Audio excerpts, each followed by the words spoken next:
Čo ak by som vám povedal, že jedna jediná zmena vo vašej záhrade môže zdvojnásobiť, ba až strojnásobiť vašu úrodu? A čo ak táto zmena zároveň zníži potrebu polievania a hnojenia? Znie to ako sen, však? My sme sa rozhodli tento sen otestovať. V dnešnom videu vám ukážeme náš veľký experiment, v ktorom sme proti sebe postavili 5 rôznych typov záhradných záhonov. Sledovali sme ich celé mesiace, od zasadenia semienok až po zber úrody. A poviem vám úprimne, výsledok jedného z nich nám vyrazil dých. Zabudnite na všetko, čo ste si mysleli, že viete o záhradkarčení. Na konci tohto videa zistíte, ktorá metóda premení vašu záhradu na bujnú džunglu plnú zeleniny. Tak poďme na to. Každý záhradkár túži po tom istom, zdravej pôde a bohatej úrode s čo najmenšou námahou. Ale ciest, ako to dosiahnuť, je nespočetne veľa. Preto sme si povedali, že je čas na poriadny test. Zobrali sme si kúsok pozemku s rovnakými svetelnými a poveternostnými podmienkami. Do každého z 5 testovacích záhonov sme vysadili úplne rovnaké druhy zeleniny. Paradajky, papriky a cukety, všetko z rovnakých semien a v rovnaký deň. Každý záhon dostával rovnaké množstvo vody a žiadne špeciálne hnojivá, aby sme zabezpečili čo najférovejšie porovnanie. Jediná premenná bola samotná konštrukcia a filozofia záhona. Postavili sme proti sebe 5 vyzývateľov. Starú dobrú klasiku, tradične rílovaný záhon, praktické pestovanie v nádobách, populárny vyvýšený záhon, metódu pre lenivých, záhon bez rílovania a nakoniec tajomnú metódu zvanú Hugelkultur. Kto z nich sa stane šampiónom úrody? Začneme s absolútnou klasikou, metódou, ktorú poznajú naši starí rodičia. Tradičný prekopaný záhon. Na prvý pohľad to dáva zmysel. Zoberiete rýl a poriadne prekypríte pôdu, aby bola vzdušná a mäkká pre korienky. Je to metóda, ktorá si vyžaduje najviac fyzickej práce. Hodiny rýlovania, ohnutý chrbát a mozole na rukách. Verili sme, že táto drina sa vyplatí. Pôda bola po príprave naozaj krásne nadýchaná. Sadili sme s veľkými očakávaniami. Naším cieľom bolo zistiť, či táto overená, no namáhavá metóda stále obstojí v konkurencii modernejších prístupov. Predpokladali sme, že narušením pôdnej štruktúry síce ublížime mikroorganizmom, ale prevzdušnenie pomôže rastlinám v počiatočnom raste. Tento záhon bol našou kontrolnou vzorkou, základom, s ktorým sme porovnávali všetky ostatné. Otázkou bolo, že či je všetka tá námaha naozaj nutná, alebo existuje jednoduchší a efektívnejší spôsob. Aké boli výsledky tradičného záhona? Nuž, neboli katastrofálne, ale ani oslnivé. Počiatočný rast bol celkom slušný, no veľmi skoro sa objavil prvý problém – burina. Prekopaním pôdy sme na povrch vyniesli tisíce spiacich semien burín, ktoré okamžite využili svoju šancu. Boj s burinou sa stal našou každodennou prácou.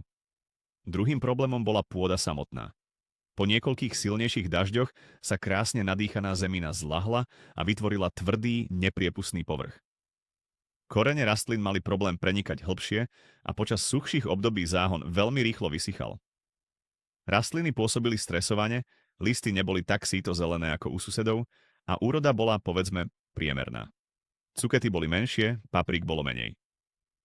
Záver? Tradičná metóda funguje, ale za cenu obrovskej námahy a neustáleho boja s prírodou. Je to ako bežať maratón s batohom plným kameňov. Dobehnete, ale úplne vyčerpaní. Druhým v našom teste bolo pestovanie v nádobách, konkrétne vo veľkých textilných kvetináčoch. Toto je riešenie pre ľudí s balkónmi alebo malými terasami. Výhodou je absolútna kontrola. Sami si namiešate substrát presne na mieru, viete, aké živiny rastlinám dávate a umiestnite ich presne tam, kde je najviac slnka. Žiadna burina, žiadne rýlovanie. Znie to ako ideál, však?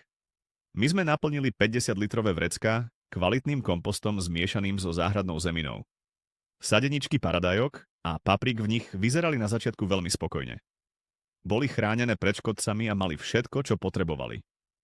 Očakávali sme, že vďaka koncentrovaným živinám a teplu, ktoré sa v nádobách akumuluje, budú mať rastliny raketový štart. Táto metóda je o mikromanažmente. Každá rastlina je samostatný projekt, ktorému venujete plnú pozornosť.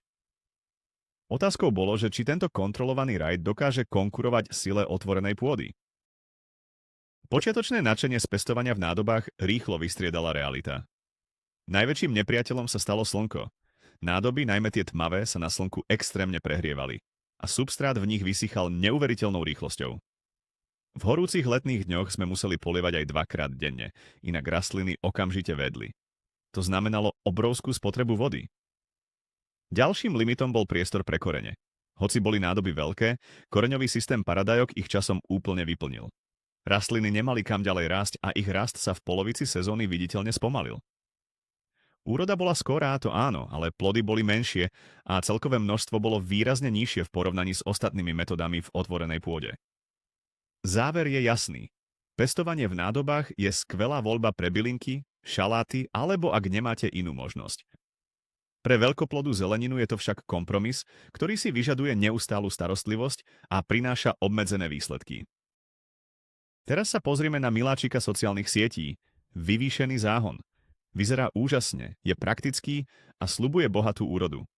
Jeho stavba si vyžaduje počiatočnú investíciu času a peňazí. Musíte zohnať drevo alebo iný materiál na rám a hlavne obrovské množstvo kvalitnej zeminy na jeho naplnenie. My sme náš záhon postavili z drevených dosák do výšky 40 cm. Na dno sme dali vrstvu kartónu, aby sme zabránili prerastaniu buriny, a potom sme ho naplnili zmesou kompostu, záhradnej zeminy a trochy piesku pre lepšiu drenáž. Výhodou je, že sa nemusíte zohýbať tak hlboko, čo váš chrbát určite ocení. Pôda vo vyvýšenom záhone sa na jar rýchlejšie prehrieva, takže môžete začať s pestovaním skôr. Vďaka jasne ohraničenému priestoru máte burinu pod kontrolou. Naše očakávania boli vysoké. Všetci hovoria, že vyvýšené záhony sú budúcnosťou záhradkárčenia. Bol čas to overiť.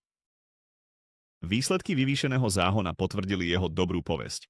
Bol to jednoznačne obrovský skok vpred oproti tradičnému rýlovaniu. Rastliny rástli od začiatku veľmi pekne a zdravo.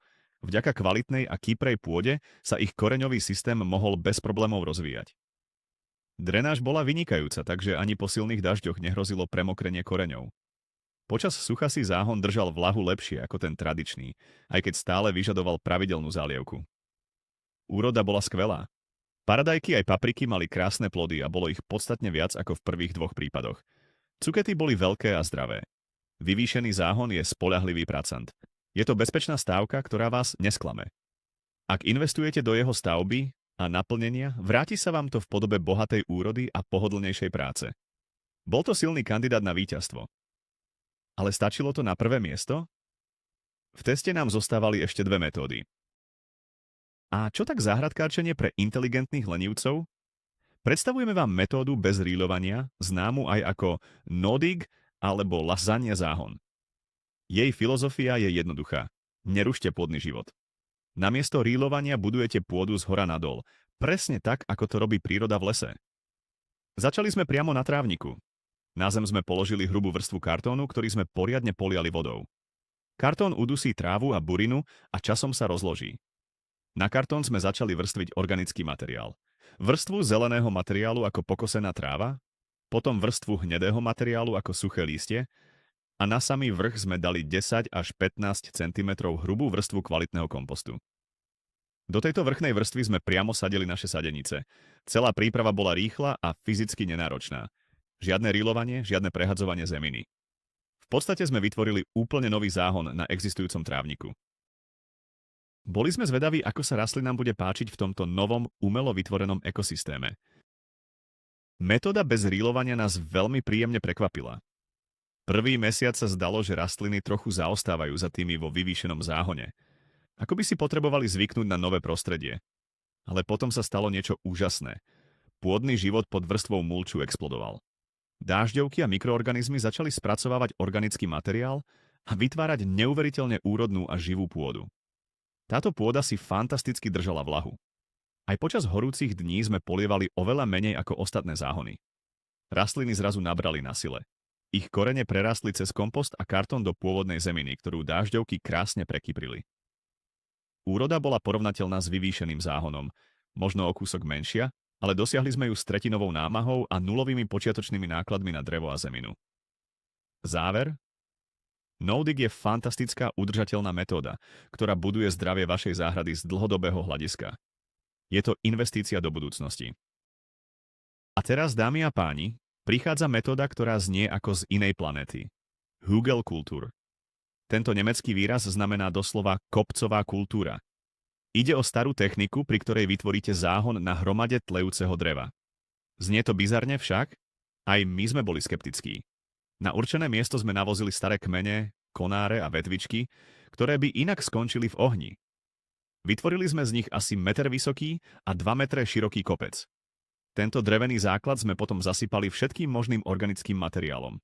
Pokosenou trávou, lístím, starým kompostom a nakoniec sme všetko prikryli vrstvou zeminy. Vznikol tak obrovský vyvýšený val. Princíp je v tom, že drevo vo vnútri pomaly tlie a rozkladá sa. Počas tohto procesu uvoľňuje živiny priamo ku koreňom rastlín a funguje ako obrovská špongia, ktorá nasáva a zadržiava vodu. Postaviť takýto záhon je na začiatku poriadna fuška, ale sľubuje, že bude takmer bezúdržbový a extrémne úrodný po mnoho rokov. Výsledky hugelkultúrneho záhona boli ako z iného sveta. Slová ako šokujúce alebo neuveriteľné ani zďaleka nevystihujú to, čo sme videli. Kým rastliny v ostatných záhonoch rástli, rastliny na hugelbedni doslova explodovali. Už po mesiaci boli dvojnásobne väčšie ako ich súperi. Ich listy mali takú sítu, tmavozelenú farbu, akú sme nikdy predtým nevideli.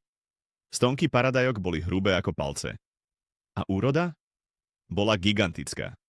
Cukety sme zbierali obrovské a každý druhý deň. Papriky boli obsypané plodmi. Paradajok bolo toľko, že sme ich nestíhali jesť a rozdávať susedom. A najlepšie na tom bolo, že tento záhon sme takmer vôbec nemuseli polievať. Drevená špongia vo vnútri udržala vlahu aj počas najväčších horúčav. Bol to živý, dýchajúci ekosystém, ktorý sa o seba staral sám. Hugelkultúr nie je len záhon, je to generátor úrodnosti. Bol to absolútny, nespochybniteľný víťaz nášho experimentu. Takže, aký je finálny verdikt? Poďme si to zhrnúť. Na poslednom mieste skončil tradičný rýlovaný záhon. Príliš veľa práce za priemernú úrodu. Tesne pred ním je pestovanie v nádobách, skvelé pre balkóny, ale limitované pre väčšie rastliny. O tretie a druhé miesto sa delia vyvýšený záhon a metóda bez rýlovania. Obidve sú vynikajúce, pričom vyvýšený záhon prináša o niečo rýchlejšie výsledky, zatiaľ čo no-dig je udržateľnejší a menej náročný. Ale absolútnym víťazom, kráľom záhonov, sa stal hugelkultúr. Je to metóda, ktorá premenila odpadové drevo na stroj na výrobu zeleniny. Investícia do jeho stavby sa vráti stonásobne v podobe úrody, ktorá popiera všetky očakávania. Ukazuje nám to, aké dôležité je pracovať s prírodou, nie proti nej. Ďakujeme vám, že ste s nami sledovali tento experiment. Ak sa vám video páčilo a inšpirovalo vás, dajte nám palec hore a nezabudnite sa prihlásiť na odber, aby vám neunikli naše ďalšie záhradné dobrodružstvá. A teraz otázka pre vás. Ktorú metódu používate vo vašej záhrade vy? A odvážili by ste sa po tomto videu vyskúšať hugelkultúr? Napíšte nám svoje myšlienky do komentárov.